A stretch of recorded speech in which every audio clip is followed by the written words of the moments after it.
Well আজকে বাইরে যাওয়া হয়নি, তো ভাবলাম যে বাইরে একটা খাসির মাংস রান্না করা যাক, তো তার সেটাই তোমার সাথে শেয়ার করবো।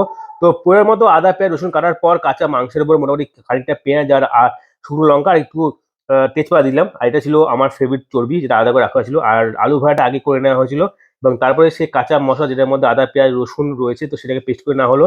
আর সঙ্গে কিন্তু কাঁচা মাংসটাকে মাখা হবে, আগে পুরো ম্যারিনেট করা হবে।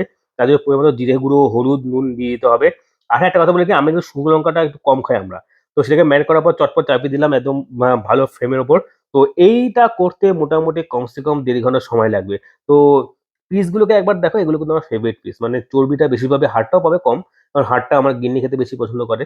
বাট চর্বির দিকটা বেশি খাই আমি। কারণ খাসির মাংস মানেই আমার কাছে চর্বি। আর চর্বি না থাকলে কিন্তু আমার ভালো লাগে না। আর মেনেটা আমি মোটামুটি পছন্দ করি, খুব বেশি না। বাট খাসির মাংসের চর্বিটা আমার সবথেকে ফেভারিট। তো এইভাবে মোটামুটি ম্যারিনেট করতে হবে, আর জল যা বেরোবে মোটামুটি ৪৫ মিনিট মতো ভালোভাবে আঁচে ভালো করে পোড়ানোর মতো করে রান্না করতে হবে।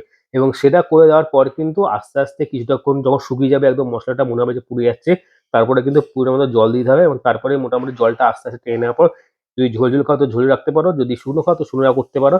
তো তারপরে তৈরি হয়ে যাবে আমাদের দেশি বাঙালি স্টাইলের মাংস। তবে হ্যাঁ, একটা কথা বলে রাখি বারবার, বাড়ির মাংসে আমি কোনো রকম আমার পুরো ফ্যামিলি কোনো রকম শুকনো লঙ্কাটা ইউজ করি না। শুধুমাত্র ফোড়নের জন্য, যেটা ১ম এ দেখলাম তেজপাতা দেওয়া হয়েছে, তো সেখানে মাত্র ৩ থেকে ৪ পিস শুকনো লঙ্কা আস্ত দেওয়া ছিল, যেটা আস্তই থাকে, পরে ফেলে দেওয়া হয়। তো ওটা জাস্ট মানে দেখার জন্য।